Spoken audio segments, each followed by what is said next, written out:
मरकुस रचित सुसमाचार 10वां अध्याय। फिर वह वहां से उठकर यहूदिया के सिवानों में और यरदन के पार आया, और भीड़ उसके पास फिर इकट्ठी हो गई, और वह अपनी रीति के अनुसार उन्हें फिर उपदेश देने लगा। तब फरीसियों ने उसके पास आकर उसकी परीक्षा करने को उससे पूछा, क्या यह उचित है कि पुरुष अपनी पत्नी को त्यागे? उसने उनको उत्तर दिया कि मूसा ने तुम्हें क्या आज्ञा दी है? उन्होंने कहा, मूसा ने त्याग पत्र लिखने और त्यागने की आज्ञा दी है। यीशु ने उनसे कहा कि तुम्हारे मन की कठोरता के कारण उसने तुम्हारे लिए यह आज्ञा लिखी, पर सृष्टि के आरंभ से परमेश्वर ने नर और नारी करके उनको बनाया है। इस कारण मनुष्य अपने माता पिता से अलग होकर अपनी पत्नी के साथ रहेगा, और वे दोनों एक तन होंगे। इसलिए वे अब दो नहीं पर एक तन हैं। इसलिए जिसे परमेश्वर ने जोड़ा है उसे मनुष्य अलग न करे। और घर में चेलों ने इसके विषय में उससे फिर पूछा। उसने उनसे कहा, जो कोई अपनी पत्नी को त्याग कर दूसरी से ब्याह करे तो वह उस पहली के विरोध में व्यभिचार करता है, और यदि पत्नी अपने पति को छोड़कर दूसरे से ब्याह करे तो वह व्यभिचार करती है, और यदि पत्नी अपने पति को छोड़कर दूसरे से ब्याह करे तो वह व्यभिचार करती है। फिर लोग बालकों को उसके पास लाने लगे कि वह उन पर हाथ रखे, पर चेलों ने उनको डांटा। यीशु ने यह देख क्रुद्ध होकर उनसे कहा, बालकों को मेरे पास आने दो और उन्हें मना न करो, क्योंकि परमेश्वर का राज्य ऐसों ही का है। मैं तुमसे सच कहता हूं कि जो कोई परमेश्वर के राज्य को बालक की नाई ग्रहण न करे, वह उसमें कभी प्रवेश करने न पाएगा। और उसने उन्हें गोद में लिया और उन पर हाथ रखकर उन्हें आशीष दी। और जब वह निकलकर मार्ग में जाता था तो एक मनुष्य उसके पास दौड़ता हुआ आया और उसके आगे घुटने टेककर उससे पूछा, हे उत्तम गुरु, अनंत जीवन का अधिकारी होने के लिए मैं क्या करूं? यीशु ने उससे कहा, तू मुझे उत्तम क्यों कहता है? कोई उत्तम नहीं, केवल एक, अर्थात परमेश्वर। तू आज्ञाओं को तो जानता है, हत्या न करना, व्यभिचार न करना, चोरी न करना, झूठी गवाही न देना, छल न करना, अपने पिता और अपनी माता का आदर करना। उसने उससे कहा, हे गुरु, इन सब को मैं लड़कपन से मानता आया हूं। यीशु ने उस पर दृष्टि करके उससे प्रेम किया और उससे कहा, तुझ में एक बात की घटी है। जा, जो कुछ तेरा है उससे बेचकर कंगालों को दे, और तुझे स्वर्ग में धन मिलेगा, और आकर मेरे पीछे हो ले। इस बात से उसके चेहरे पर उदासी छा गई, और वह शोक करता हुआ चला गया, क्योंकि वह बहुत धनी था। यीशु ने चारों ओर देखकर अपने चेलों से कहा, धनवानों को परमेश्वर के राज्य में प्रवेश करना कैसा कठिन है। चेले उसकी बातों से अचंभित हुए। इस पर यीशु ने फिर उनको उत्तर दिया, हे बालकों, जो धन पर भरोसा रखते हैं उनके लिए परमेश्वर के राज्य में प्रवेश करना कैसा कठिन है। परमेश्वर के राज्य में धनवान के प्रवेश करने से ऊंट का सुई के नाके में से निकल जाना सहज है। वे बहुत ही चकित होकर आपस में कहने लगे, तो फिर किसका उद्धार हो सकता है? यीशु ने उनकी ओर देखकर कहा, मनुष्यों से तो यह नहीं हो सकता, परंतु परमेश्वर से हो सकता है, क्योंकि परमेश्वर से सब कुछ हो सकता है। पतरस उससे कहने लगा कि देख, हम तो सब कुछ छोड़कर तेरे पीछे हो लिए हैं। यीशु ने कहा, मैं तुमसे सच कहता हूं कि ऐसा कोई नहीं जिसने मेरे और सुसमाचार के लिए घर या भाइयों या बहनों या माता या पिता या लड़के बालों या खेतों को छोड़ दिया हो, और अब इस समय 100 गुणा न पाए। घरों और भाइयों और बहनों और माताओं और लड़के बालों और खेतों को पर उपद्रव के साथ, और परलोक में अनंत जीवन। पर बहुतेरे जो पहले हैं पिछले होंगे, और जो पिछले हैं वे पहले होंगे। और वे यरूशलेम को जाते हुए मार्ग में थे, और यीशु उनके आगे आगे जा रहा था। और वे अचंभा करने लगे, और जो उसके पीछे पीछे चलते थे डरने लगे। तब वह फिर उन 12 को लेकर उनसे वे बातें करने लगा जो उस पर आने वाली थीं, कि देखो, हम यरूशलेम को जाते हैं, और मनुष्य का पुत्र महायाजकों और शास्त्रियों के हाथ पकड़वाया जाएगा, और वे उसको घात के योग्य ठहराएंगे और अन्य जातियों के हाथ में सौंपेंगे, और वे उसको ठट्ठों में उड़ाएंगे और उस पर थूकेंगे और उसे कोड़े मारेंगे और उसे घात करेंगे, और 3 दिन के बाद वह जी उठेगा। तब जब्दी के पुत्र याकूब और यूहन्ना ने उसके पास आकर कहा, हे गुरु, हम चाहते हैं कि जो कुछ हम तुझसे मांगे वही तू हमारे लिए करे। उसने उनसे कहा, तुम क्या चाहते हो कि मैं तुम्हारे लिए करूं? उन्होंने उससे कहा कि हमें यह दे कि तेरी महिमा में हम में से एक तेरे दाहिने और दूसरा तेरे बाएं बैठे। यीशु ने उनसे कहा, तुम नहीं जानते कि क्या मांगते हो। जो कटोरा मैं पीने पर हूं, क्या पी सकते हो? और जो बपतिस्मा मैं लेने पर हूं, क्या ले सकते हो? उन्होंने उससे कहा, हमसे हो सकता है। यीशु ने उनसे कहा, जो कटोरा मैं पीने पर हूं तुम पियोगे, और जो बपतिस्मा मैं लेने पर हूं उसे लोगे, पर जिनके लिए तैयार किया गया है उन्हें छोड़ और किसी को अपने दाहिने और अपने बाएं बिठाना मेरा काम नहीं। यह सुनकर 10 याकूब और यूहन्ना पर रिसियाने लगे, और यीशु ने उनको पास बुलाकर उनसे कहा, तुम जानते हो कि जो अन्य जातियों के हाकिम समझे जाते हैं वे उन पर प्रभुता करते हैं, और उनमें जो बड़े हैं उन पर अधिकार जताते हैं, पर तुम में ऐसा नहीं है। वरन जो कोई तुम में बड़ा होना चाहे वह तुम्हारा सेवक बने, और जो कोई तुम में प्रधान होना चाहे वह सबका दास बने। क्योंकि मनुष्य का पुत्र इसलिए नहीं आया कि उसकी सेवा टहल की जाए, पर इसलिए आया कि आप सेवा टहल करे और बहुतों की छुड़ौती के लिए अपना प्राण दे। और वे यरीहो में आए, और जब वह और उसके चेले और एक बड़ी भीड़ यरीहो से निकलती थी, तो तिमाई का पुत्र बरतिमाई, एक अंधा भिखारी, सड़क के किनारे बैठा था। वह यह सुनकर कि यीशु नासरी है, पुकार पुकार कर कहने लगा कि हे दाऊद की संतान यीशु, मुझ पर दया कर। बहुतों ने उसे डांटा कि चुप रहे, पर वह और भी पुकारने लगा कि हे दाऊद की संतान, मुझ पर दया कर।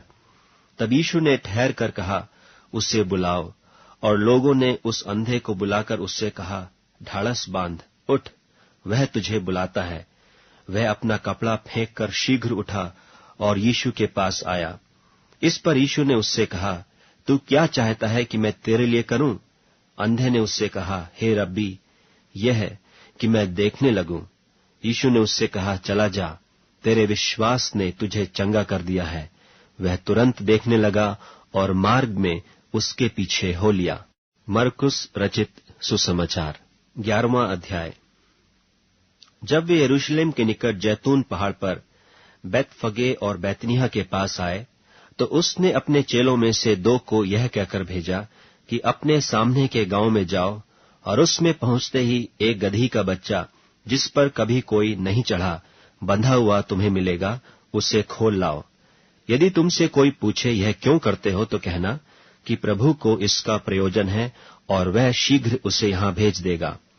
उन्होंने जाकर उस बच्चे को बाहर द्वार के पास चौक में बंधा हुआ पाया और खोलने लगे। और उनमें से जो वहां खड़े थे कोई कोई कहने लगे कि यह क्या करते हो, गदही के बच्चे को क्यों खोलते हो? उन्होंने जैसा यीशु ने कहा था वैसा ही उनसे कह दिया। तब उन्होंने उन्हें जाने दिया, और उन्होंने बच्चे को यीशु के पास लाकर उस पर अपने कपड़े डाले, और वह उस पर बैठ गया। और बहुतों ने अपने कपड़े मार्ग में बिछाए, और औरों ने खेतों में से डालियां काट काट कर फैला दी। और जो उसके आगे आगे जाते और पीछे पीछे चले आते थे, पुकार पुकार कर कहते जाते थे कि होशाना, धन्य है वह जो प्रभु के नाम से आता है।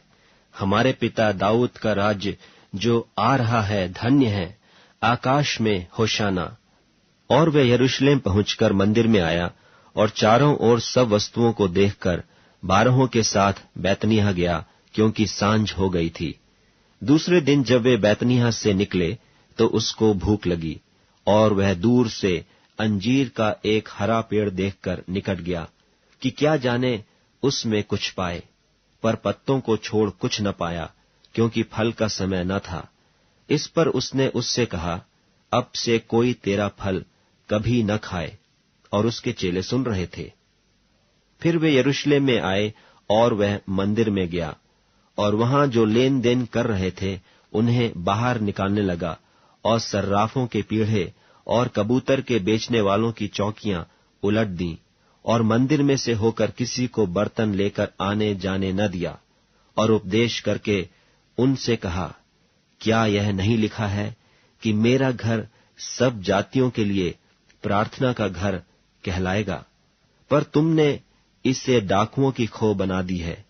यह सुनकर महायाजक और शास्त्री उसके नाश करने का अवसर ढूंढने लगे, क्योंकि उससे डरते थे, इसलिए कि सब लोग उसके उपदेश से चकित होते थे।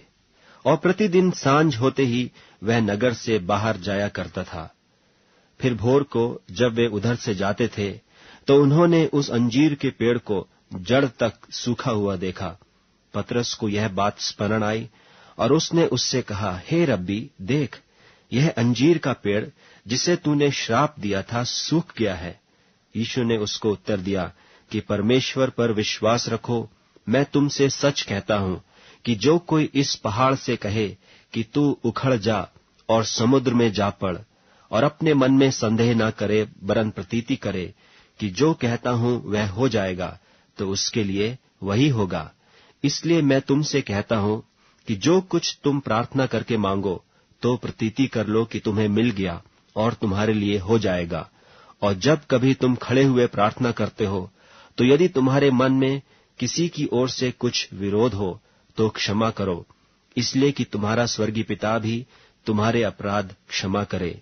और यदि तुम क्षमा न करो, तो तुम्हारा पिता भी जो स्वर्ग में है तुम्हारा अपराध क्षमा न करेगा। वे फिर यरूशलेम में आए, और जब वह मंदिर में टहल रहा था, तो महायाजक और शास्त्री और पुरनिये उसके पास आकर पूछने लगे कि तू ये काम किस अधिकार से करता है, और यह अधिकार तुझे किसने दिया है कि तू ये काम करे? यीशु ने उससे कहा, मैं भी तुमसे एक बात पूछता हूं, मुझे उत्तर दो, तो मैं तुम्हें बताऊंगा कि ये काम किस अधिकार से करता हूं। यूहन्ना का बपतिस्मा क्या स्वर्ग की ओर से था व मनुष्यों की ओर से था? मुझे उत्तर दो। तब वे आपस में विवाद करने लगे कि यदि हम कहें स्वर्ग की ओर से, तो वह कहेगा, फिर तुमने उसकी प्रतीति क्यों नहीं की? और यदि हम कहें मनुष्यों की ओर से, तो लोगों का डर है, क्योंकि सब जानते हैं कि यूहन्ना सचमुच भविष्यद्वक्ता है। सो उन्होंने यीशु को उत्तर दिया कि हम नहीं जानते।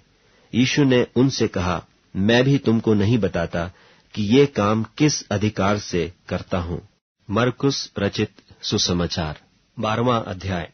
फिर वह दृष्टांत में उनसे बातें करने लगा कि किसी मनुष्य ने दाख की बारी लगाई और उसके चारों ओर बाड़ा बांधा और रस का कुंड खोदा और गुम्मट बनाया और किसानों को उसका ठीका देकर परदेश चला गया।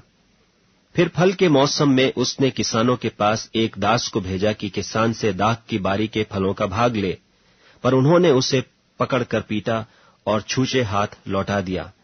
फिर उसने एक और दास को उनके पास भेजा और उन्होंने उसका सिर फोड़ डाला और उसका अपमान किया। फिर उसने एक और को भेजा और उन्होंने उसे मार डाला। तब उसने और बहुतों को भेजा, उनमें से उन्होंने कितनों को पीटा और कितनों को मार डाला। अब एक ही रह गया था जो उसका प्रिय पुत्र था। अंत में उसने उसे भी उनके पास यह सोचकर भेजा कि वे मेरे पुत्र का आदर करेंगे। पर उन किसानों ने आपस में कहा, यही तो वारिस है, आओ हम उसे मार डालें, तब मिरास हमारी हो जाएगी। और उन्होंने उसे पकड़कर मार डाला और दाख की बारी के बाहर फेंक दिया। इसलिए दाख की बारी का स्वामी क्या करेगा? वह आकर उन किसानों को नाश करेगा और दाख की बारी औरों को दे देगा। क्या तुमने पवित्र शास्त्र में यह वचन नहीं पढ़ा कि जिस पत्थर को राजमिस्त्रियों ने निकम्मा ठहराया था, वही कोने का सिरा हो गया? यह प्रभु की ओर से हुआ और हमारी दृष्टि में अद्भुत है। तब उन्होंने उसे पकड़ना चाहा, क्योंकि समझ गए थे कि उसने हमारे विरोध में यह दृष्टांत कहा है। पर वे लोगों से डरे और उसे छोड़कर चले गए। तब उन्होंने उसे बातों में फंसाने के लिए कई एक फरीसियों और हेरोदियों को उसके पास भेजा। और उन्होंने आकर उससे कहा, हे गुरु, हम जानते हैं कि तू सच्चा है और किसी की परवाह नहीं करता, क्योंकि तू मनुष्यों का मुंह देखकर बातें नहीं करता, परंतु परमेश्वर का मार्ग सच्चाई से बताता है। तो क्या कैसर को कर देना उचित है कि नहीं? हम दें या न दें?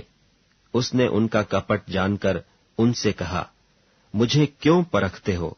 1 दिनार मेरे पास लाओ कि मैं देखूं। वे ले आए और उसने उनसे कहा, यह मूर्ति और नाम किसका है? उन्होंने कहा, कैसर का। यीशु ने उनसे कहा, जो कैसर का है वह कैसर को, और जो परमेश्वर का है परमेश्वर को दो। तब वे उस पर बहुत अचंभा करने लगे। फिर सदूकियों ने भी, जो कहते हैं कि मरे हुओं का जी उठना है ही नहीं, उसके पास आकर उससे पूछा कि हे गुरु, मूसा ने हमारे लिए लिखा है कि यदि किसी का भाई बिना संतान मर जाए और उसकी पत्नी रह जाए, तो उसका भाई उसकी पत्नी को ब्याह ले और अपने भाई के लिए वंश उत्पन्न करे। 7 भाई थे। पहला भाई ब्याह करके बिना संतान मर गया, तब दूसरे भाई ने उस स्त्री को ब्याह लिया और बिना संतान मर गया, और वैसे ही तीसरे ने भी, और 7 से संतान न हुई। सबके पीछे वह स्त्री भी मर गई। सो जी उठने पर वह उनमें से किसकी पत्नी होगी, क्योंकि वह 7 की पत्नी हो चुकी थी। यीशु ने उनसे कहा, क्या तुम इस कारण से भूल में नहीं पड़े हो कि तुम न तो पवित्र शास्त्र ही को जानते हो और न परमेश्वर की सामर्थ को? क्योंकि जब वे मरे हुओं में से जी उठेंगे तो उनमें ब्याह शादी न होगी, पर स्वर्ग में दूतों की नाई होंगे। मरे हुओं के जी उठने के विषय में क्या तुमने मूसा की पुस्तक में झाड़ी की कथा में नहीं पढ़ा कि परमेश्वर ने उससे कहा, मैं इब्राहिम का परमेश्वर और इसहाक का परमेश्वर और याकूब का परमेश्वर हूं। परमेश्वर मरे हुओं का नहीं, पर जीवितों का परमेश्वर है। सो तुम बड़ी भूल में पड़े हो। और शास्त्रियों में से एक ने आकर उन्हें विवाद करते सुना, और यह जानकर कि उसने उन्हें अच्छी रीति से उत्तर दिया, उससे पूछा, सबसे मुख्य आज्ञा कौन सी है? यीशु ने उसे उत्तर दिया, सब आज्ञाओं में से यह मुख्य है, हे इस्राएल सुन, प्रभु हमारा परमेश्वर एक ही प्रभु है, और तू प्रभु अपने परमेश्वर से अपने सारे मन से और अपने सारे प्राण से और अपनी सारी बुद्धि से और अपनी सारी शक्ति से प्रेम रखना। और दूसरी यह है कि तू अपने पड़ोसी से अपने समान प्रेम रखना। इससे बड़ी और कोई आज्ञा नहीं। शास्त्री ने उससे कहा, हे गुरु, बहुत ठीक, तूने सच कहा कि वह एक ही है और उसे छोड़ और कोई नहीं, और उससे सारे मन और सारी बुद्धि और सारे प्राण और सारी शक्ति के साथ प्रेम रखना, और पड़ोसी से अपने समान प्रेम रखना सारे होमों और बलिदानों से बढ़कर है। जब यीशु ने देखा कि उसने समझ से उत्तर दिया, तो उससे कहा, तू परमेश्वर के राज्य से दूर नहीं, और किसी को फिर उससे कुछ पूछने का साहस न हुआ। फिर यीशु ने मंदिर में उपदेश करते हुए यह कहा कि शास्त्री क्यों कर कहते हैं कि मसीह दाऊद का पुत्र है। दाऊद ने आप ही पवित्र आत्मा में होकर कहा है कि प्रभु ने मेरे प्रभु से कहा, मेरे दाहिने बैठ, जब तक कि मैं तेरे बैरियों को तेरे पांवों की पीढ़ी न कर दूं। दाऊद तो आप ही उसे प्रभु कहता है, फिर वह उसका पुत्र कहां से ठहरा? और भीड़ के लोग उसकी आनंद से सुनते थे। उसने अपने उपदेश में उनसे कहा, शास्त्रियों से चौकस रहो, जो लंबे वस्त्र पहने हुए फिरना और बाजारों में नमस्कार और आराधनालयों में मुख्य मुख्य आसन और जेवनारों में मुख्य मुख्य स्थान भी चाहते हैं। वे विधवाओं के घरों को खा जाते हैं और दिखाने के लिए बड़ी देर तक प्रार्थना करते रहते हैं, ये अधिक दंड पाएंगे। और वह मंदिर के भंडार के सामने बैठकर देख रहा था कि लोग मंदिर के भंडार में किस प्रकार पैसे डालते हैं, और बहुत धनवानों ने बहुत कुछ डाला। इतने में एक कंगाल विधवा ने आकर 2 दमड़ियां, जो एक अधेले के बराबर होती हैं, डाली। तब उसने अपने चेलों को पास बुलाकर उनसे कहा, मैं तुमसे सच कहता हूं कि मंदिर के भंडार में डालने वालों में से इस कंगाल विधवा ने सबसे बढ़कर डाला है, क्योंकि सब ने अपने धन की बढ़ती में से डाला है, परंतु इसने अपनी घटी में से जो कुछ उसका था अर्थात अपनी सारी जीविका डाल दी है। मरकुस रचित सुसमाचार 13वां अध्याय। जब वह मंदिर से निकल रहा था तो उसके चेलों में से एक ने उससे कहा, हे गुरु, देख कैसे कैसे पत्थर और कैसे कैसे भवन हैं। यीशु ने उससे कहा, क्या तुम ये बड़े बड़े भवन देखते हो? यहाँ पत्थर पर पत्थर भी बचा न रहेगा जो ढाया न जाएगा। जब वह जैतून के पहाड़ पर मंदिर के सामने बैठा था तो पतरस और याकूब और यूहन्ना और अंद्रियास ने अलग जाकर उससे पूछा कि हमें बता कि ये बातें कब होंगी और जब ये सारे बातें पूरी होने पर होंगी उस समय का क्या चिन्ह होगा।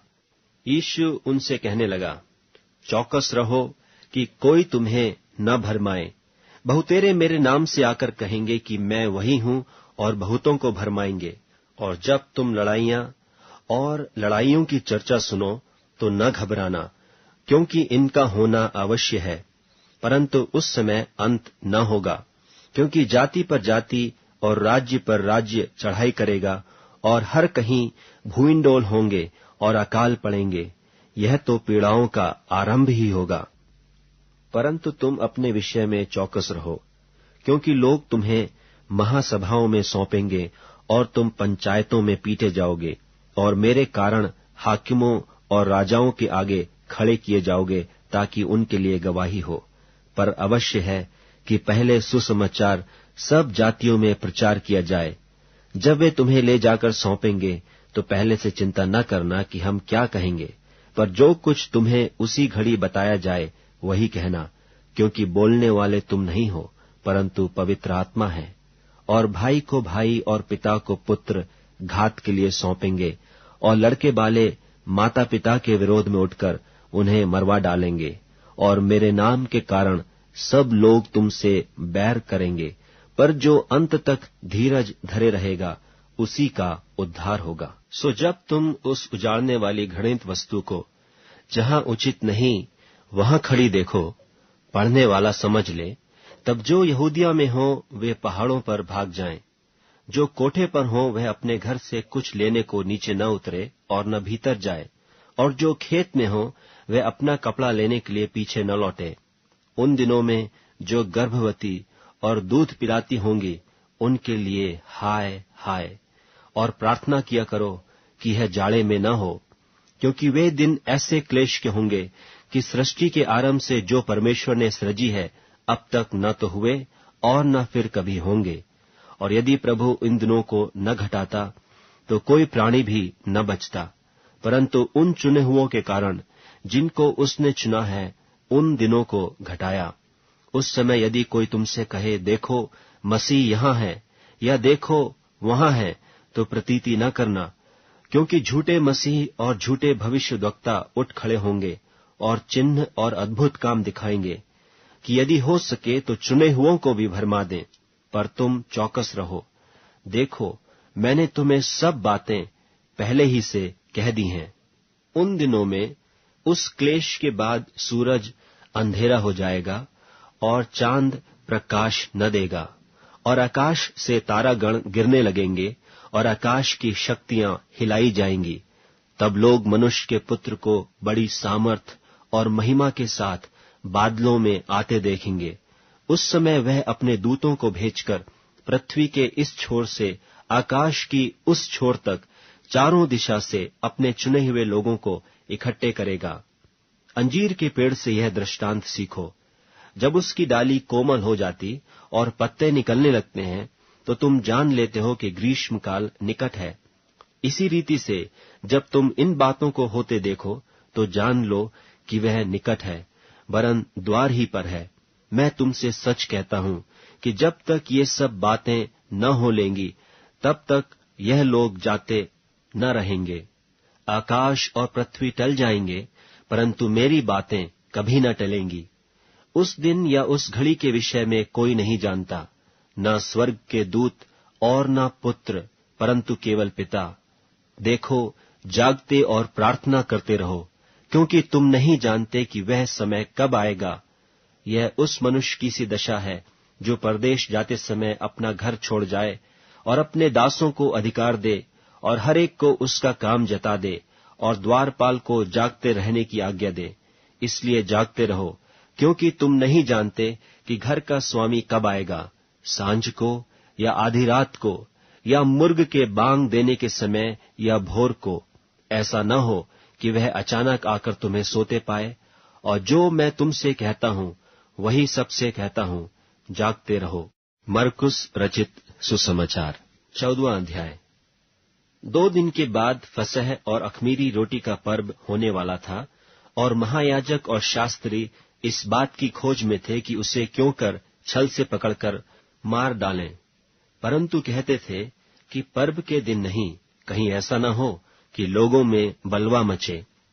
जब वे बैतनिय्याह में शमौन कौड़ी के घर भोजन करने बैठा हुआ था, तब एक स्त्री संगमरमर के पात्र में जटामांसी का बहुमूल्य शुद्ध इत्र लेकर आई और पात्र तोड़कर इत्र को उसके सिर पर उंडेला। परंतु कोई कोई अपने मन में रिसियाकर कहने लगे, इस इत्र को क्यों सत्यानाश किया गया, क्योंकि यह इत्र तो 300 दिनार से अधिक मूल्य में बेचकर कंगालों को बांटा जा सकता था। और वे उसको झिड़कने लगे। यीशु ने कहा, उसे छोड़ दो, उसे क्यों सताते हो, उसने तो मेरे साथ भलाई की है। कंगाल तुम्हारे साथ सदा रहते हैं, और तुम जब चाहो तब उनसे भलाई कर सकते हो, पर मैं तुम्हारे साथ सदा न रहूंगा। जो कुछ वह कर सकी उसने किया। उसने मेरे गाड़े जाने की तैयारी में पहले से मेरी देह पर इत्र मला है।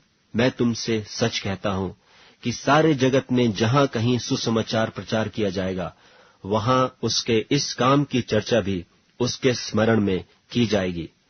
तब यहूदा इस्करियोती, जो 12 में से एक था, महायाजकों के पास गया कि उसे उनके हाथ पकड़वा दे। वे यह सुनकर आनंदित हुए और उसको रुपये देना स्वीकार किया, और यह अवसर ढूंढने लगा कि उसे किस प्रकार पकड़वा दे। अख़मीरी रोटी के पर्व के पहले दिन, जिसमें वे फसह का बलिदान करते थे, उसके चेलों ने उससे पूछा, तू कहाँ चाहता है कि हम जाकर तेरे लिए फसह खाने की तैयारी करें? उसने अपने चेलों में से 2 को यह कहकर भेजा कि नगर में जाओ, और एक मनुष्य जल का घड़ा उठाए हुए तुम्हें मिलेगा, उसके पीछे हो लेना। और वह जिस घर में जाए, उस घर के स्वामी से कहना, गुरु कहता है कि मेरी पाहुनशाला जिसमें मैं अपने चेलों के साथ फसह खाऊं कहाँ है? वह तुम्हें एक सजी सजाई और तैयार की हुई बड़ी अटारी दिखा देगा, वहां हमारे लिए तैयारी करो। सो चेले निकलकर नगर में आए, और जैसा उसने उनसे कहा था वैसा ही पाया, और फसह तैयार किया।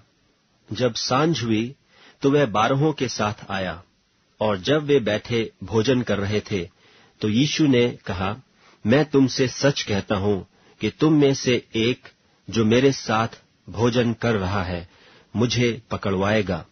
उन पर उदासी छा गई, और वे एक एक करके उससे कहने लगे, क्या वह मैं हूं? उसने उनसे कहा, वह 12 में से एक है जो मेरे साथ थाली में हाथ डालता है। क्योंकि मनुष्य का पुत्र तो जैसा उसके विषय में लिखा है जाता ही है, परंतु उस मनुष्य पर हाय जिसके द्वारा मनुष्य का पुत्र पकड़वाया जाता है। यदि उस मनुष्य का जन्म ही न होता तो उसके लिए भला होता। और जब वे खा ही रहे थे तो उसने रोटी ली और आशीष मांगकर तोड़ी और उन्हें दी और कहा, लो, यह मेरी देह है।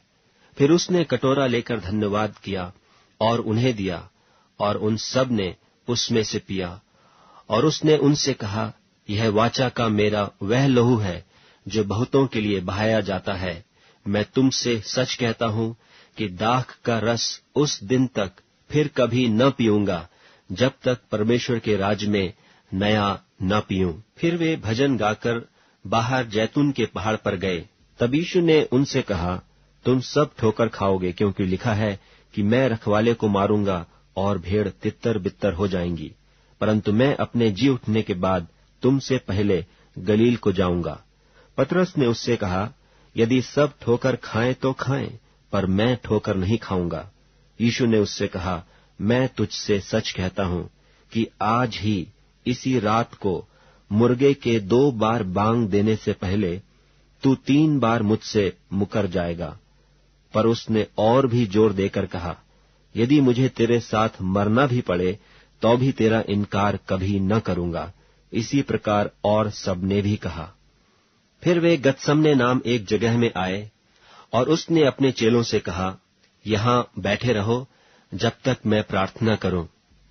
और वह पतरस और याकूब और यूहन्ना को अपने साथ ले गया और बहुत ही अधीर और व्याकुल होने लगा, और उनसे कहा, मेरा मन बहुत उदास है, यहां तक कि मैं मरने पर हूं। तुम यहां ठहरो और जागते रहो। और वह थोड़ा आगे बढ़ा और भूमि पर गिरकर प्रार्थना करने लगा कि यदि हो सके तो यह घड़ी मुझ पर से टल जाए, और कहा, हे अब्बा, हे पिता, तुझसे सब कुछ हो सकता है। इस कटोरे को मेरे पास से हटा ले, तो भी जैसा मैं चाहता हूं वैसा नहीं, पर जो तू चाहता है वही हो। फिर वह आया और उन्हें सोते पाकर पतरस से कहा, हे शमौन, तू सो रहा है? क्या तू एक घड़ी भी न जाग सका? जागते और प्रार्थना करते रहो कि तुम परीक्षा में न पड़ो। आत्मा तो तैयार है, पर शरीर दुर्बल है। और वह फिर चला गया और वही बात कहकर प्रार्थना की, और फिर आकर उन्हें सोते पाया, क्योंकि उनकी आंखें नींद से भरी थीं और नहीं जानते थे कि उसे क्या उत्तर दें। फिर तीसरी बार आकर उनसे कहा, अब सोते रहो और विश्राम करो, बस घड़ी आ पहुंची। देखो, मनुष्य का पुत्र पापियों के हाथ पकड़वाया जाता है। उठो चलें, देखो मेरा पकड़वाने वाला निकट आ पहुंचा है। वह यह कह ही रहा था कि यहूदा, जो 12 में से था, अपने साथ महायाजकों और शास्त्रियों और पुरनियों की ओर से एक बड़ी भीड़ तलवारें और लाठियां लिए हुए तुरंत आ पहुंची। और उसके पकड़वाने वाले ने उन्हें यह पता दिया था कि जिसको मैं चूमूं वही है, उसे पकड़कर यतन से ले जाना। और वह आया और तुरंत उसके पास जाकर कहा, हे रब्बी, और उसको बहुत चूमा। तब उन्होंने उस पर हाथ डालकर उसे पकड़ लिया।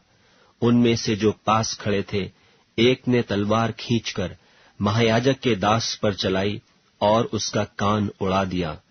यीशु ने उनसे कहा, क्या तुम डाकू जानकर मेरे पकड़ने के लिए तलवारें और लाठियां लेकर निकले हो? मैं तो हर दिन मंदिर में तुम्हारे साथ रहकर उपदेश दिया करता था, और तब तुमने मुझे न पकड़ा, परंतु यह इसलिए हुआ है कि पवित्र शास्त्र की बातें पूरी हों। इस पर सब चेले उसे छोड़कर भाग गए।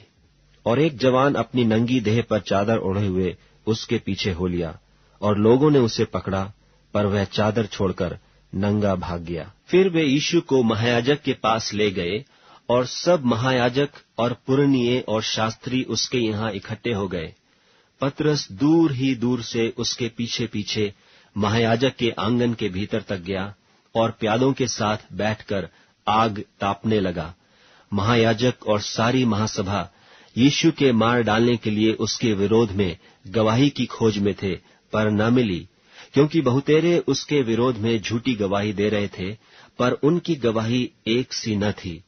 तब कितनों ने उठकर उस पर यह झूठी गवाही दी कि हमने इसे यह कहते सुना है कि मैं इस हाथ के बनाए हुए मंदिर को ढा दूंगा और 3 दिन में दूसरा बनाऊंगा जो हाथ से न बना हो।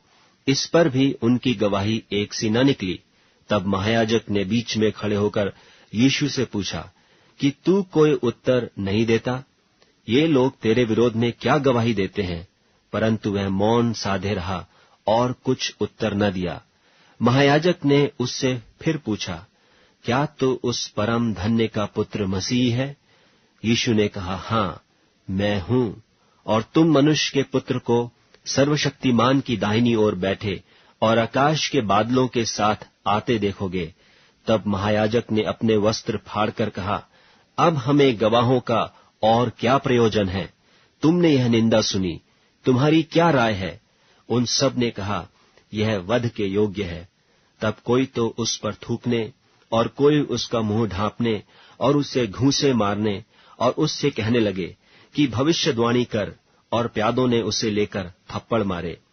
जब पतरस नीचे आंगन में था, तो महायाजक की लौंडियों में से एक वहां आई और पतरस को आग तापते देखकर उस पर टकटकी लगाकर देखा और कहने लगी, तू भी तो उस नासरी यीशु के साथ था। वह मुकर गया और कहा कि मैं तो नहीं जानता और नहीं समझता कि तू क्या कह रही है। फिर वह बाहर डेवढ़ी में गया और मुर्गे ने बांग दी। वह लौंडी उसे देखकर उनसे जो पास खड़े थे फिर कहने लगी, यह उनमें से एक है। परंतु वह फिर मुकर गया। और थोड़ी देर बाद उन्होंने जो पास खड़े थे फिर पतरस से कहा, निश्चय तू उनमें से एक है, क्योंकि तू गलीली भी है। तब वह धिक्कार देने और शपथ खाने लगा कि मैं उस मनुष्य को जिसकी तुम चर्चा करते हो नहीं जानता। तब तुरंत दूसरी बार मुर्ग ने बांग दी। पतरस को वह बात जो यीशु ने उससे कही थी स्मरण आई कि मुर्ग के 2 बार बांग देने से पहले तू 3 बार मेरा इनकार करेगा। वो इस बात को सोचकर रोने लगा। मरकुस रचित सुसमाचार 15वां अध्याय। और भोर होते ही तुरंत महायाजकों और पुरनियों और शास्त्रियों ने वरन सारी महासभा ने सलाह करके यीशु को बंधवाया और उसे ले जाकर पिलातुस के हाथ सौंप दिया। और पिलातुस ने उससे पूछा, क्या तू यहूदियों का राजा है? उसने उसको उत्तर दिया कि तू आप ही कह रहा है। और महायाजक उस पर बहुत बातों का दोष लगा रहे थे। पिलातुस ने उससे फिर पूछा, क्या तू कुछ उत्तर नहीं देता? देख, ये तुझ पर कितनी बातों का दोष लगाते हैं। यीशु ने फिर कुछ उत्तर नहीं दिया, यहां तक कि पिलातुस को बड़ा आश्चर्य हुआ। और वह उस पर्व में किसी एक बंधुए को जिसे वे चाहते थे उनके लिए छोड़ दिया करता था। और बरअब्बा नाम का एक मनुष्य उन बलवाइयों के साथ बंधुआ था जिन्होंने बलवे में हत्या की थी। और भीड़ ऊपर जाकर उससे विनती करने लगी कि जैसा तू हमारे लिए करता आया है वैसा ही कर। पिलातुस ने उनको यह उत्तर दिया, क्या तुम चाहते हो कि मैं तुम्हारे लिए यहूदियों के राजा को छोड़ दूं? क्योंकि वह जानता था कि महायाजकों ने उसे डाह से पकड़वाया था। परंतु महायाजकों ने लोगों को उभारा कि वह बरअब्बा ही को उनके लिए छोड़ दे। यह सुन पिलातुस ने उनसे फिर पूछा, तो जिसे तुम यहूदियों का राजा कहते हो उसको मैं क्या करूं? वे फिर चिल्लाए कि उसे क्रूस पर चढ़ा दे। पिलातुस ने उनसे कहा, क्यों? इसने क्या बुराई की है? परंतु वे और भी चिल्लाए कि उसे क्रूस पर चढ़ा दे। तब पिलातुस ने भीड़ को प्रसन्न करने की इच्छा से बरअब्बा को उनके लिए छोड़ दिया और यीशु को कोड़े लगवाकर सौंप दिया कि क्रूस पर चढ़ाया जाए। और सिपाही उसे किले के भीतर के आंगन में ले गए, जो प्रिटोरियन कहलाता है, और सारी पलटन को बुला लाए। और उन्होंने उसे बैंजनी वस्त्र पहनाया और कांटों का मुकुट गूंथकर उसके सिर पर रखा और यह कहकर उसे नमस्कार करने लगे कि हे यहूदियों के राजा नमस्कार। और वे उसके सिर पर सरकंडे मारते और उस पर थूकते और घुटने टेक कर उसे प्रणाम करते रहे। और जब वे उसका ठट्ठा कर चुके तो उस पर से बैंजनी वस्त्र उतारकर उसी के कपड़े पहनाए और तब उसे क्रूस पर चढ़ाने के लिए बाहर ले गए। और सिकंदर और रूफुस का पिता शमौन नाम एक कुरेनी मनुष्य जो गांव से आ रहा था उधर से निकला। उन्होंने उसे बेगार में पकड़ा कि उसका क्रूस उठा ले चले। और वे उसे गुलगुता नाम जगह पर, जिसका अर्थ खोपड़ी की जगह है, लाए और उसे मुर्र मिला हुआ दाखरस देने लगे, परंतु उसने नहीं लिया।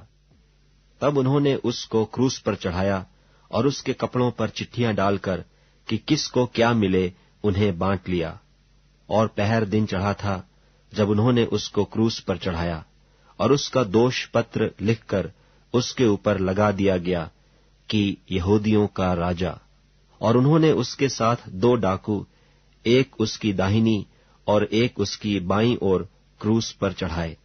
तब धर्मशास्त्र का वह वचन कि वह अपराधियों के संग गिना गया पूरा हुआ। और मार्ग में जाने वाले सिर हिला हिलाकर और यह कहकर उसकी निंदा करते थे कि वाह, मंदिर के ढाने वाले और 3 दिन में बनाने वाले, क्रूस पर से उतरकर अपने आप को बचा ले। इसी रीति से महायाजक भी शास्त्रियों समेत आपस में ठट्ठे से कहते थे कि इसने औरों को बचाया और अपने को नहीं बचा सकता। इस्राएल का राजा मसीह अब क्रूस पर से उतर आए कि हम देखकर विश्वास करें। और जो उसके साथ क्रूसों पर चढ़ाए गए थे वे भी उसकी निंदा करते थे। और दोपहर होने पर सारे देश में अंधियारा छा गया और तीसरे पहर तक रहा। तीसरे पहर यीशु ने बड़े शब्द से पुकार कर कहा, इलोई इलोई लमा शबक्तनी, जिसका अर्थ यह है, हे मेरे परमेश्वर, हे मेरे परमेश्वर, तूने मुझे क्यों छोड़ दिया।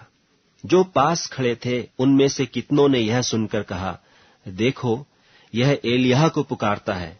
और एक ने दौड़कर स्पंज को सिरके में डुबोया और सरकंडे पर रखकर उसे चुसाया और कहा, ठहर जाओ, देखें कि एलिय्याह उसे उतारने के लिए आता है कि नहीं। तब यीशु ने बड़े शब्द से चिल्लाकर प्राण छोड़ दिए और मंदिर का पर्दा ऊपर से नीचे तक फटकर 2 टुकड़े हो गया। जो सूबेदार उसके सामने खड़ा था, जब उसे यूं चिल्लाकर प्राण छोड़ते हुए देखा तो उसने कहा, सचमुच यह मनुष्य परमेश्वर का पुत्र था। कई स्त्रियां भी दूर से देख रही थीं। उनमें मरियम मगदलीनी और छोटे याकूब की और योसेस की माता मरियम और शलोमी थीं। जब वह गलील में था तो ये उसके पीछे हो लेती थीं और उसकी सेवा टहल किया करती थीं। और भी बहुत सी स्त्रियां थीं जो उसके साथ यरूशलेम में आई थीं। जब संध्या हो गई तो इसलिए कि तैयारी का दिन था, जो सब्त के एक दिन पहले होता है, अरमतिया का रहने वाला यूसुफ आया, जो प्रतिष्ठित मंत्री और आप भी परमेश्वर के राज्य की बाट जोहता था। वह याव करके पिलातुस के पास गया और यीशु की लोथ मांगी। पिलातुस ने आश्चर्य किया कि वह इतना शीघ्र मर गया, और सूबेदार को बुलाकर पूछा कि क्या उसको मरे हुए देर हुई। सो जब सूबेदार के द्वारा हाल जान लिया तो लोथ यूसुफ को दिला दी। तब उसने एक पतली चादर मोल ली और लोथ को उतारकर उस चादर में लपेटा और एक कब्र में जो चट्टान में खोदी गई थी रखा, और कब्र के द्वार पर एक पत्थर लुढ़का दिया। और मरियम मगदलीनी और योसेस की माता मरियम देख रही थीं कि वह कहाँ रखा गया है। मरकुस रचित सुसमाचार 16वां अध्याय। जब सब्त का दिन बीत गया तो मरियम मगदलीनी और याकूब की माता मरियम और शलोमी ने सुगंधित वस्तुएं मोल ली कि आकर उस पर मलें। और सप्ताह के पहले दिन बड़ी भोर जब सूरज निकला ही था, वे कब्र पर आईं और आपस में कहती थीं कि हमारे लिए कब्र के द्वार पर से पत्थर कौन लुढ़काएगा। जब उन्होंने आंख उठाई तो देखा कि पत्थर लुढ़का हुआ है, क्योंकि वह बहुत ही बड़ा था। और कब्र के भीतर जाकर उन्होंने एक जवान को श्वेत वस्त्र पहने हुए दाहिनी ओर बैठे देखा और बहुत चकित हुई। उसने उनसे कहा, चकित मत हो, तुम यीशु नासरी को जो क्रूस पर चढ़ाया गया था ढूंढती हो। वह जी उठा है, यहां नहीं है। देखो, यही वह स्थान है जहां उन्होंने उसे रखा था। परंतु तुम जाओ और उसके चेलों और पतरस से कहो कि वह तुमसे पहले गलील को जाएगा, जैसा उसने तुमसे कहा था, तुम वहीं उसे देखोगे। और वे निकलकर कब्र से भाग गईं, क्योंकि कपकपी और घबराहट उन पर छा गई थी। और उन्होंने किसी से कुछ न कहा, क्योंकि डरती थीं। सप्ताह के पहले दिन भोर होते ही वह जी उठकर पहले पहल मरियम मगदलीनी को, जिसमें से उसने 7 दुष्टात्माएं निकाली थीं, दिखाई दिया। उसने जाकर उसके साथियों को, जो शोक में डूबे हुए थे और रो रहे थे, समाचार दिया। और उन्होंने यह सुनकर कि वह जीवित है और उसने उसे देखा है, प्रतीति न की। इसके बाद वह दूसरे रूप में उनमें से 2 को, जब वे गांव की ओर जा रहे थे, दिखाई दिया। उन्होंने भी जाकर औरों को समाचार दिया, परंतु उन्होंने उनकी भी प्रतीति न की।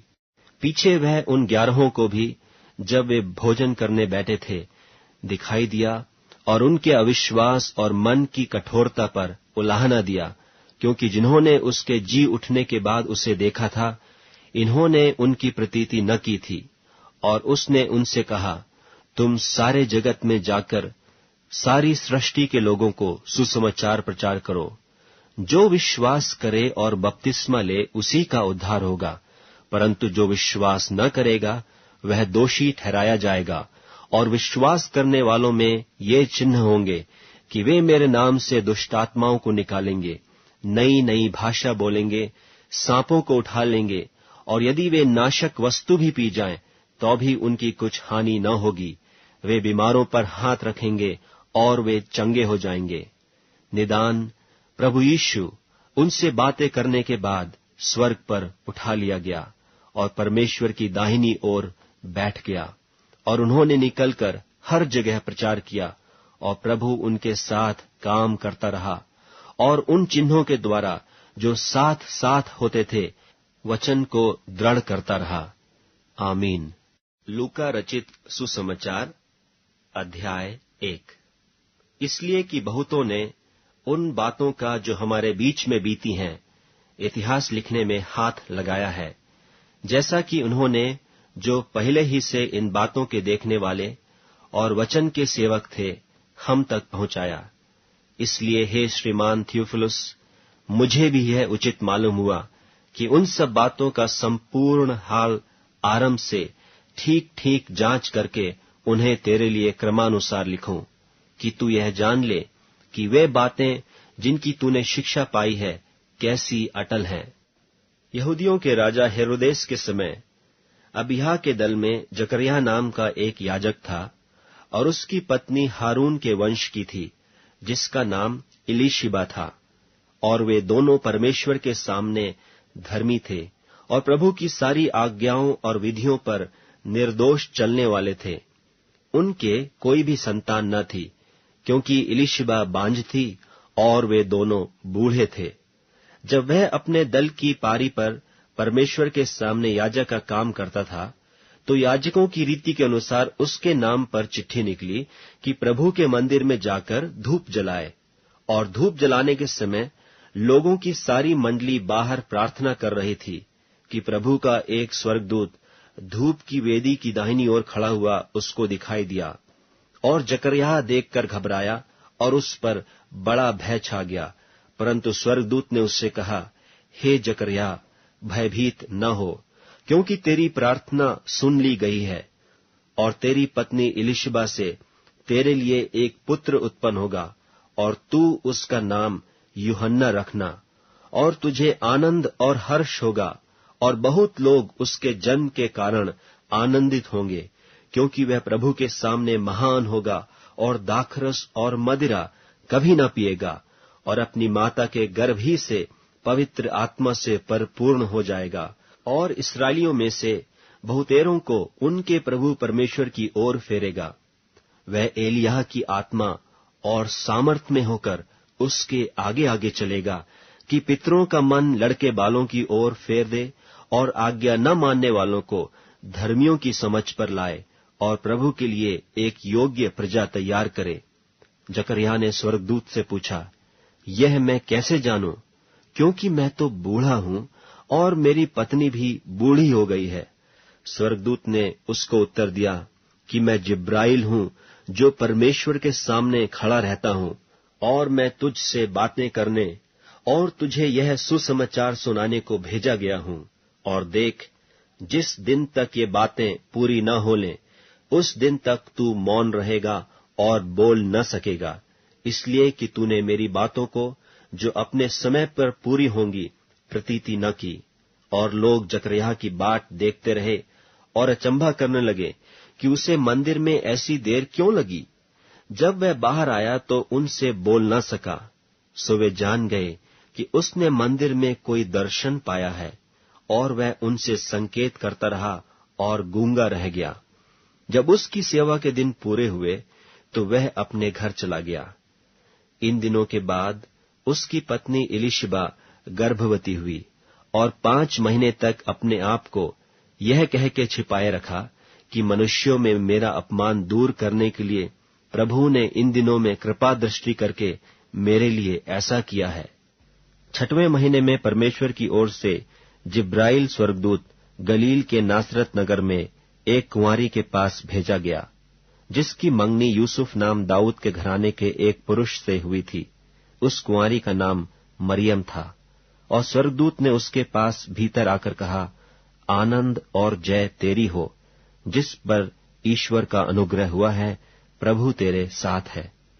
वह उस वचन से बहुत घबरा गई और सोचने लगी कि यह किस प्रकार का अभिवादन है।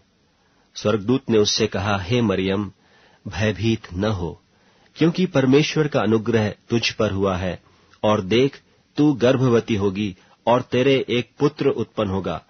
तू उसका नाम यीशु रखना। वह महान होगा और परम प्रधान का पुत्र कहलाएगा, और प्रभु परमेश्वर उसके पिता दाऊद का सिंहासन उसको देगा, और वह याकूब के घराने पर सदा राज्य करेगा, और उसके राज्य का अंत न होगा। मरियम ने स्वर्गदूत से कहा, यह क्यों कर होगा? मैं तो पुरुष को जानती ही नहीं। स्वर्गदूत ने उसको उत्तर दिया कि पवित्र आत्मा तुझ पर उतरेगा और परम प्रधान की सामर्थ तुझ पर छाया करेगी, इसलिए वह पवित्र जो उत्पन्न होने वाला है परमेश्वर का पुत्र कहलाएगा। और देख, और तेरी कुटुंबनी इलिशिबा के भी बुढ़ापे में पुत्र होने वाला है। यह उसका जो बांझ कहलाती थी 6वां महीना है, क्योंकि जो वचन परमेश्वर की ओर से होता है वह प्रभाव रहित नहीं होता। मरियम ने कहा, देख, मैं प्रभु की दासी हूं, मुझे तेरे वचन के अनुसार हो। तब स्वर्गदूत उसके पास से चला गया। उन दिनों में मरियम उठकर शीघ्र ही पहाड़ी देश में यहूदा के एक नगर को गई और जकरिया के घर में जाकर इलिशिबा को नमस्कार किया। जो ही इलिशिबा ने मरियम का नमस्कार सुना, त्यों ही बच्चा उसके पेट में उछला, और इलिशिबा पवित्र आत्मा से परिपूर्ण हो गई, और उसने बड़े शब्द से पुकार कर कहा, तू स्त्रियों में धन्य है और तेरे पेट का फल धन्य है। और यह अनुग्रह मुझे कहां से हुआ कि मेरे प्रभु की माता मेरे पास आई? और देख, जो ही तेरे नमस्कार का शब्द मेरे कानों में पड़ा, त्यों ही बच्चा मेरे पेट में आनंद से उछल पड़ा। और धन्य है वह जिसने विश्वास किया कि जो बातें प्रभु की ओर से उससे कही गईं वे पूरी होंगी। तब मरियम ने कहा, मेरा प्राण प्रभु की बड़ाई करता है, और मेरी आत्मा मेरे उद्धार करने वाले परमेश्वर से आनंदित हुई, क्योंकि उसने अपनी दासी की दीनता पर दृष्टि की है। इसलिए देखो, अब से सब युग युग के लोग मुझे धन्य कहेंगे, क्योंकि उस शक्तिमान ने मेरे लिए बड़े बड़े काम किए हैं, और उसका नाम पवित्र है, और उसकी दया उन पर जो उससे डरते हैं पीढ़ी से पीढ़ी तक बनी रहती है। उसने अपना भुजबल दिखाया, और जो अपने आप को बड़ा समझते थे उन्हें तितर बितर किया। उसने बलवानों को सिंहासनों से गिरा दिया और दीनों को ऊंचा किया। उसने भूखों को अच्छी वस्तुओं से तृप्त किया और धनवानों को छूछे हाथ निकाल दिया। उसने अपने सेवक इस्राएल को संभाल लिया कि अपनी उस दया को स्मरण करे जो इब्राहिम और उसके वंश पर सदा रहेगी, जैसा उसने हमारे बाप दादों से कहा था।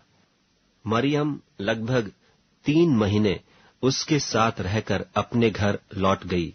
तब इलिशिबा के जन्ने का समय पूरा हुआ और वह पुत्र जनी।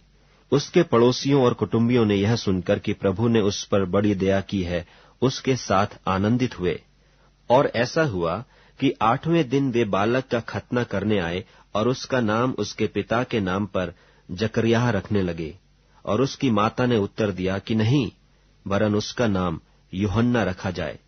और उन्होंने उससे कहा, तेरे कुटुंब में किसी का यह नाम नहीं। तब उन्होंने उसके पिता से संकेत करके पूछा कि तू उसका नाम क्या रखना चाहता है? और उसने लिखने की पट्टी मंगाकर लिख दिया कि उसका नाम यूहन्ना है। और सबों ने अचंभा किया। तब उसका मुंह और जीभ तुरंत खुल गई और वह बोलने और परमेश्वर का धन्यवाद करने लगा। और उसके आसपास के सब रहने वालों पर भय छा गया, और उन सब बातों की चर्चा यहूदिया के सारे पहाड़ी देश में फैल गई। और सब सुनने वालों ने अपने अपने मन में विचार करके कहा, यह बालक कैसा होगा, क्योंकि प्रभु का हाथ उसके साथ था।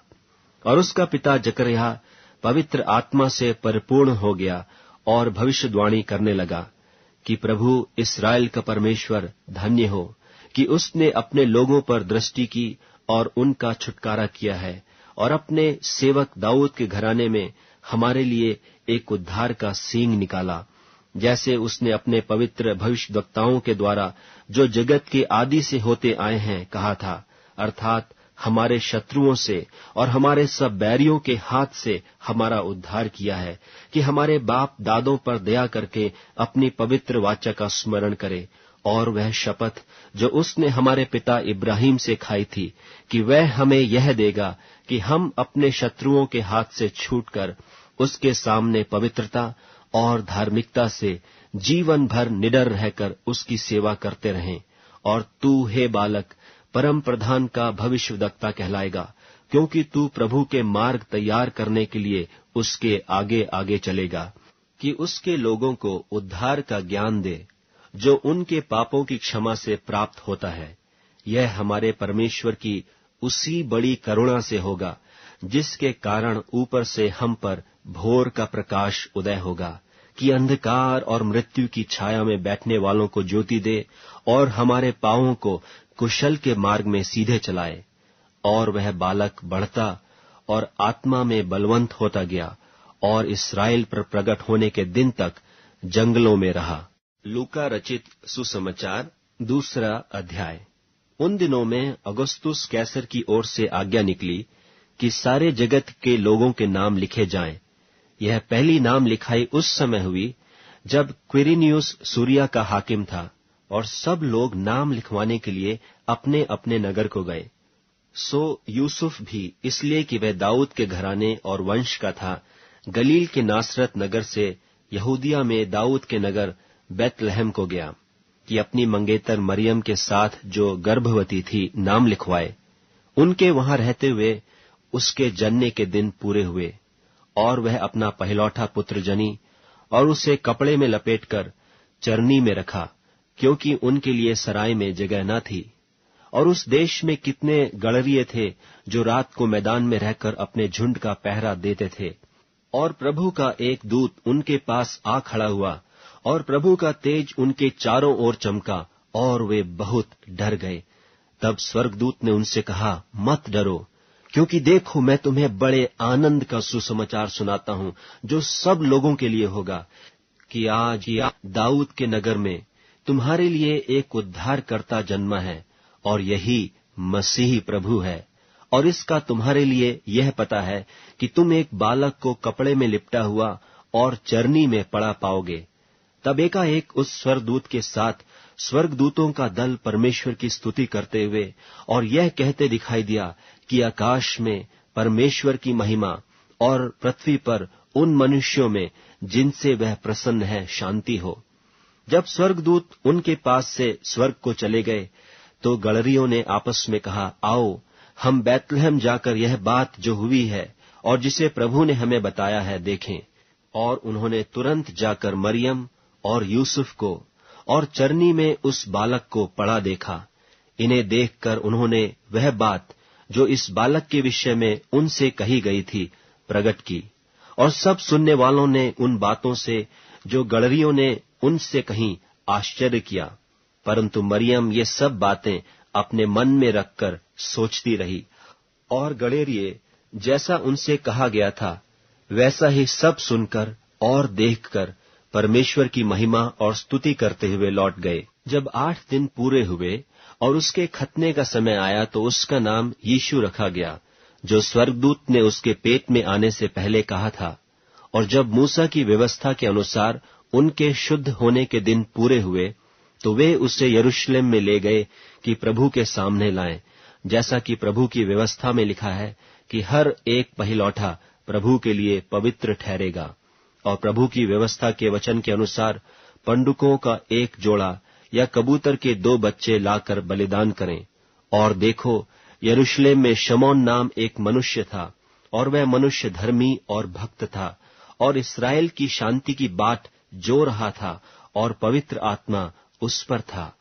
और पवित्र आत्मा से उसको चेतावनी हुई थी कि जब तक तू प्रभु के मसीह को देख न लेगा, तब तक मृत्यु को न देखेगा। और वह आत्मा के सिखाने से मंदिर में आया, और जब माता पिता उस बालक यीशु को भीतर लाए कि उसके लिए व्यवस्था की रीति के अनुसार करें, तो उसने उसे अपनी गोद में लिया और परमेश्वर का धन्यवाद करके कहा, हे स्वामी, अब तू अपने दास को अपने वचन के अनुसार शांति से विदा करता है, क्योंकि मेरी आंखों ने तेरे उद्धार को देख लिया है, जिसे तूने सब देशों के लोगों के सामने तैयार किया है, कि वह अन्य जातियों को प्रकाश देने के लिए ज्योति और तेरे निज लोग इस्राएल की महिमा हो। और उसका पिता और उसकी माता इन बातों से जो उसके विषय में कही जाती थीं आश्चर्य करते थे। तब शमौन ने उनको आशीष देकर उसकी माता मरियम से कहा, देख, वह तो इस्राएल में बहुतों के गिरने और उठने के लिए और एक ऐसा चिन्ह होने के लिए ठहराया गया है, जिसके विरोध में बातें की जाएंगी, वरन तेरा प्राण भी तलवार से वार पार छिद जाएगा। इससे बहुत हृदयों के विचार प्रकट होंगे। और आशेर के गोत्र में से हन्नाह नाम फनुएल की बेटी एक भविष्यद्वक्तिन थी। वह बहुत बूढ़ी थी और ब्याह होने के बाद 7 वर्ष अपने पति के साथ रह पाई थी। वह 84 वर्ष से विधवा थी और मंदिर को नहीं छोड़ती थी, पर उपवास और प्रार्थना कर करके रात दिन उपासना किया करती थी। और वह उस घड़ी वहां आकर प्रभु का धन्यवाद करने लगी और उन सबों से जो यरूशलेम के छुटकारे की बाट जोहते थे उसके विषय में बातें करने लगी। और जब वे प्रभु की व्यवस्था के अनुसार सब कुछ निपटा चुके, तो गलील में अपने नगर नासरत को फिर चले गए। और बालक बढ़ता और बलवंत होता और बुद्धि से परिपूर्ण होता गया, और परमेश्वर का अनुग्रह उस पर था। उसके माता पिता प्रतिवर्ष फसह के पर्व में यरूशलेम को जाया करते थे। जब वह 12 वर्ष का हुआ तो वे पर्व की रीति के अनुसार यरूशलेम को गए। और जब वे उन दिनों को पूरा करके लौटने लगे, तो वह लड़का यीशु यरूशलेम में रह गया, और यह उसके माता पिता नहीं जानते थे। वे यह समझकर कि वह और यात्रियों के साथ होगा, एक दिन का पड़ाव निकल गए और उसे अपने कुटुंबियों और जान पहचानों में ढूंढने लगे। पर जब नहीं मिला तो ढूंढते ढूंढते यरूशलेम को फिर लौट आए। और 3 दिन के बाद उन्होंने उसे मंदिर में उपदेशकों के बीच में बैठे और उनकी सुनते और उनसे प्रश्न करते हुए पाया। और जितने उसकी सुन रहे थे वे सब उसकी समझ और उसके उत्तरों से चकित थे। तब वे उसे देखकर चकित हुए, और उसकी माता ने उससे कहा, हे पुत्र, तूने हमसे क्यों ऐसा व्यवहार किया? देख, तेरा पिता और मैं कुढ़ते हुए तुझे ढूंढते थे। उसने उनसे कहा, तुम मुझे क्यों ढूंढते थे? क्या नहीं जानते थे कि मुझे अपने पिता के भवन में होना अवश्य है? परंतु जो बात उसने उनसे कही उन्होंने उसे नहीं समझा। तब वह उनके साथ गया और नासरत में आया और उनके वश में रहा। और उसकी माता ने ये सब बातें अपने मन में रखीं। और यीशु बुद्धि और डील डौल में और परमेश्वर और मनुष्यों के अनुग्रह में बढ़ता गया।